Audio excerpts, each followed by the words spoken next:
दोस्तों पिछले 10 सालों में इंडिया के डिफेंस एक्सपोर्ट्स 30 गुना तक बढ़ गए हैं। अमेरिका भी अपनी डिफेंस जरूरतों को भारत से पूरी कर रहा है, जहां भारत के 50% डिफेंस प्रोडक्ट्स एक्सपोर्ट किए जा रहे हैं। बोइंग और लॉकहीड मार्टिन जैसी बड़ी अमेरिकन कंपनीज अपनी ग्लोबल सप्लाई चेन नेटवर्क को मजबूत करने के लिए हर साल $1 बिलियन से ज्यादा के डिफेंस सिस्टम्स और सब सिस्टम्स भारत से सोर्स कर रहे हैं। फॉर एग्जाम्पल हैदराबाद का Tata Boeing aerospace limited Boeing के AH-64 अपाचे हेलीकॉप्टर के लिए एरोस्ट्रक्चर्स बनाता है, जो वर्ल्ड्स बेस्ट कॉम्बैट हेलीकॉप्टर्स में से एक है। ठीक उसी तरीके से Lockheed Martin Tata advance systems limited के साथ पार्टनरशिप में जुड़ा हुआ है, जहां 200 से ज्यादा C-130J ट्रांसपोर्ट एयरक्राफ्ट और 157 से भी ज्यादा S-92 हेलीकॉप्टर्स के केबिन्स बनाए जा रहे हैं। आज इसी तरह 100 से ज्यादा इंडियन कंपनीज 90 से भी ज्यादा देशों को डिफेंस के आइटम्स एक्सपोर्ट कर रही हैं, जिससे भारत दुनिया के टॉप 25 डिफेंस एक्सपोर्टर्स के क्लब को ज्वाइन कर चुका है। और 24-25 के पहले क्वार्टर में ही हमारे डिफेंस एक्सपोर्ट्स में 78% की बढ़ोतरी देखी जा रही है। दोस्तों ये एक ऐसा मोमेंट है जो हमारे देश की स्ट्रेटेजिक पावर और ग्लोबल इन्फ्लुएंस को शो करता है। पर क्या आपने कभी ये सोचने की कोशिश की कि आखिर भारत के इस रेवोल्यूशन का राज क्या है? भारत ने नेट डिफेंस इंपोर्टर से एक डिफेंस एक्सपोर्टर बनने का यह सफर कैसे तय किया? साथ ही भारत का आगे इसको लेकर के क्या प्लान है? स्वागत है आप सभी का। आज के इस वीडियो में हम इन्हीं इंटरेस्टिंग सवालों के जवाब ढूंढने की कोशिश करेंगे। तो चलिए इसे शुरू करते हैं। दोस्तों इसमें कोई दो राय नहीं कि इंडिया की डिफेंस इंडस्ट्री शुरुआत में दूसरे देशों पर निर्भर हुआ करती थी। देखा जाए तो 1947 में आज़ादी के बाद जो डिफेंस इक्विपमेंट्स ब्रिटिश कॉलोनाइजर्स यहाँ पर छोड़ करके गए थे वो बहुत ही आउटडेटेड और बेकार थे। साथ ही उस टाइम इंडिया के पास पॉवर्टी, हंगर और इकोनॉमिक बैकवर्डनेस जैसे और भी बड़े चैलेंजेस थे, जिनको एड्रेस करना देश की पहली प्रायोरिटी बनी। लेकिन 1962 के इंडो चाइना वॉर और 1965 के इंडो पाकिस्तान वॉर में भारत को एक बड़ा झटका लगा। दरअसल पहली बार इंडिया को एडवांस टेक्नोलॉजी और वेपनरी की कमी महसूस हुई, जिसे आप इस तरीके से समझ सकते हैं कि इस वॉर में इंडिया के पास मिसाइल टेक्नोलॉजी वैसी थी जैसे आज के जमाने में आपके पास कोई एक पुराना 2G फोन हो, जबकि बाकी की पूरी दुनिया 5G फोन का इस्तेमाल कर रही हो। फिर उस टाइम सोवियत यूनियन ने इंडिया के लिए मदद का हाथ बढ़ाया। 1965 के इंडो पाकिस्तानी वॉर में सोवियत ने हमें MiG-21, MiG-19 फाइटर जेट्स और T-55 टैंक्स प्रोवाइड किए। फिर आगे 1971 के इंडिया पाकिस्तान वॉर ने भी सोवियत के मिलिट्री सपोर्ट पर इंडिया को और भी ज्यादा निर्भर बना दिया। दोस्तों इस वॉर में भी सोवियत यूनियन ने हमें एडवांस्ड इक्विपमेंट और स्ट्रेटेजिक असिस्टेंस प्रोवाइड की।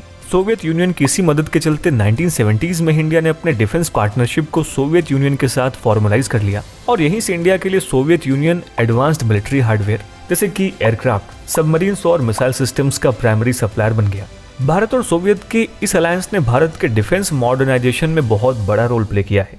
लेकिन 1991 के बाद जब सोवियत यूनियन डिसॉल्व हो गया, तब इंडिया ने अपनी डिफेंस सप्लाईज के लिए नए सोर्स की तलाश शुरू की। आप देखेंगे तो 1990s में हुए इकोनॉमिक रिफॉर्म्स ने देश को नई डिफेंस पार्टनरशिप एक्सप्लोर करने की अपॉर्चुनिटी दी। लेकिन कुल मिलाकर के इंडिया अब भी दूसरे देशों पर ही निर्भर था। यूएस ने इसी दौरान कई बार भारत को अपने डिफेंस इक्विपमेंट्स और वेपन्स को देने से इनकार कर दिया। फॉर एग्जाम्पल 1970s के डेकेड में जब इंडिया सोवियत यूनियन के साथ अपना मिलिट्री कॉपरेशन बढ़ा रहा था, तो अमेरिका ने इंडिया को F-16 फाइटर सप्लाई करने से मना कर दिया, जबकि अमेरिका वही सेम एयरक्राफ्ट पाकिस्तान को प्रोवाइड कर रहा था।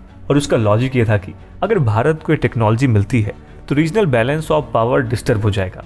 फिर इसी तरह 1990s में जब इंडिया ने अपनी मिसाइल कैपेबिलिटीज को एक्सपेंड करना शुरू किया, तब भी अमेरिका ने मिसाइल टेक्नोलॉजी कंट्रोल रिजीम के तहत भारत को हाई एंड मिसाइल टेक्नोलॉजी हासिल करने से रोकने की कोशिश की।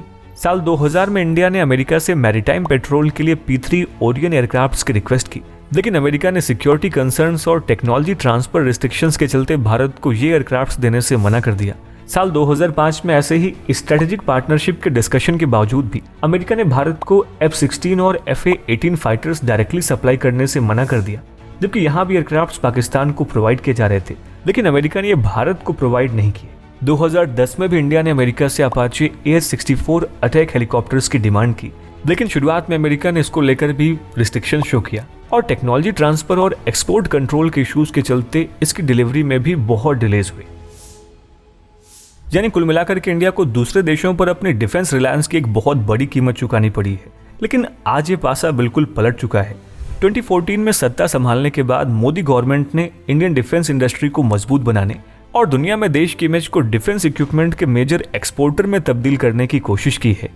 फाइनेंशियल ईयर 2023 से 24 में भारत ने 21,083 करोड़ के डिफेंस एक्सपोर्ट्स किए, जो पिछले साल से 32.5% ज्यादा थी। और तो और इकोनॉमिक टाइम्स की इस रिपोर्ट के मुताबिक 2024 के फर्स्ट क्वार्टर में ही भारत ने 6,915 करोड़ के डिफेंस प्रोडक्ट्स एक्सपोर्ट किए, जो फाइनेंशियल ईयर 2023 से 24 के फर्स्ट क्वार्टर के 3,885 करोड़ रुपीज से काफी सिग्निफिकेंट ग्रोथ है। आप शायद ये जानकर के चौंक जाएंगे कि अब से कुल 10 साल पहले तक हमारा देश सिर्फ 686 करोड़ के आर्म्स को एक्सपोर्ट कर रहा था। यानी कि अब से कुछ साल पहले तक जो भारत डिफेंस का नेट बायर हुआ करता था, वो आज Dornier 228, BrahMos missiles, Akash missile system, radars, simulators, mine protected vehicles, armoured vehicles, Pinaka rockets and launchers जैसे मेजर मिलिट्री इक्विपमेंट्स को दुनिया को बेच रहा है। आज इंडिया के डिफेंस एक्सपोर्ट्स में एम्यूनेशन, स्मॉल आर्म्स जैसे स्नाइपर राइफल्स और बुलेट प्रूफ जैकेट से लेकर के एडवांस्ड आइटम जैसे कि लाइट वेट टॉर्पीडोज, ड्रोन्स और फास्ट अटैक वेसल्स तक सब कुछ शामिल है। भारत की ग्रोथ उसकी हाई प्रोफाइल डील्स में साफ झलकती है। एक तरफ ये फिलीपींस को ब्रह्मोस मिसाइल बेच रहा है, तो वहीं दूसरी ओर इसने आर्मेनिया को आर्टिलरी और एयर डिफेंस सिस्टम देने का वादा किया हुआ है। जबकि एक्सपर्ट्स की माने तो कुछ साल पहले तक फिलीपींस को ब्रह्मोस मिसाइल बेचने या फिर आर्मेनिया के साथ इतने डील साइन करने का कोई सोच भी नहीं सकता था, लेकिन आज ये सब कुछ मुमकिन है।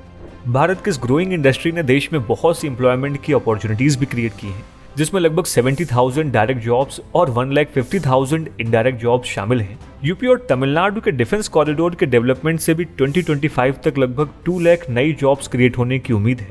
साथ ही साथ डिफेंस स्किल डेवलपमेंट स्कीम के जरिए मिनिस्ट्री ऑफ डिफेंस ने 2025 तक 1 लाख इंडिविजुअल्स को वोकेशनल ट्रेनिंग और एम्प्लॉयमेंट प्रोवाइड करने का टारगेट रखा है।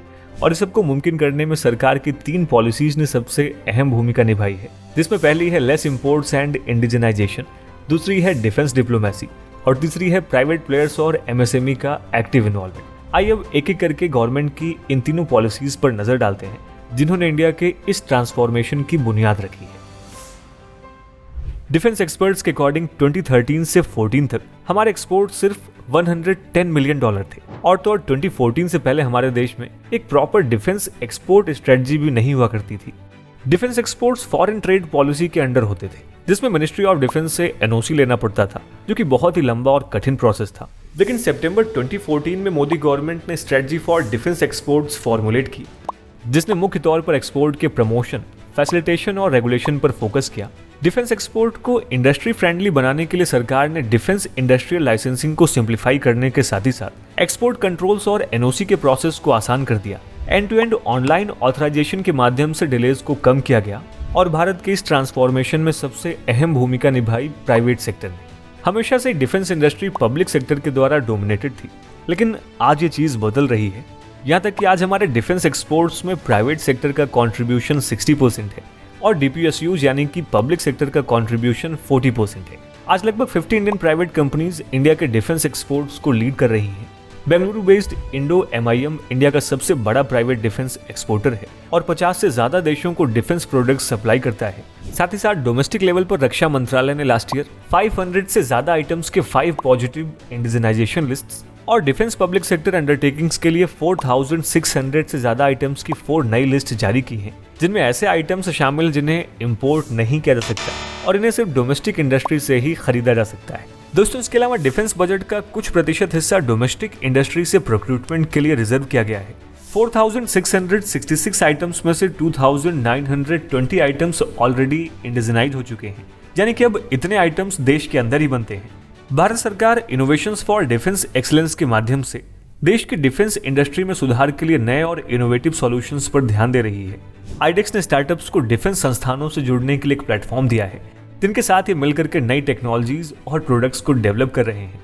साथ ही आईडेक्स ने स्टार्टअप कम्युनिटी को defence India startup challenge programme में शामिल होने के लिए भी पुश किया है। दोस्तों, इस सेक्टर को मजबूत करने और इसमें इन्वेस्टमेंट बढ़ाने के लिए सरकार ने सितंबर 2022 में नियम बदलकर अदर कंट्रीज के इन्वेस्टर्स के लिए ऑटोमेटिक रूप से 74% तक और सरकारी रूप से 100% तक की फॉरेन डायरेक्ट इन्वेस्टमेंट की अनुमति दी है।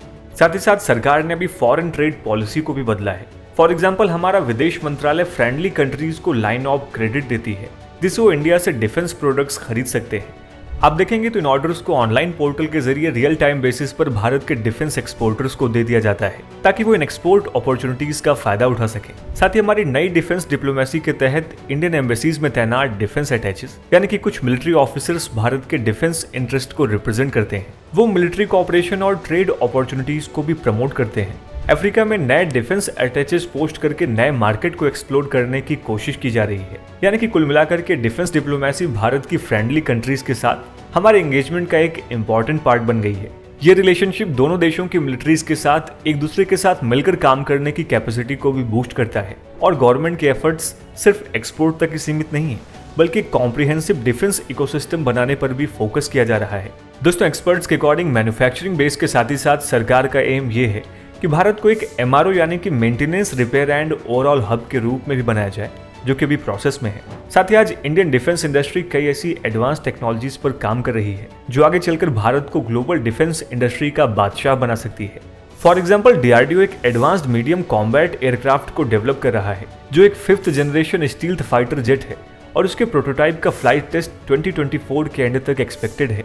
ठीक उसी तरह इंडियन आर्मी की स्टेक यूनिट 5G और 6G networks quantum computing, AI और मशीन लर्निंग पर रिसर्च करने के लिए बनाई गई है जो डिफेंस सेक्टर में कम्युनिकेशन और साइबर सिक्योरिटी को फ्यूचर रेडी करने के लिए काम कर रहा है। दोस्तों, इन सब को देखते हुए इसमें कोई दो राय नहीं कि भारत की डिफेंस एक्सपोर्ट्स इंडस्ट्री में तेजी से रेवोल्यूशन आ रहा है।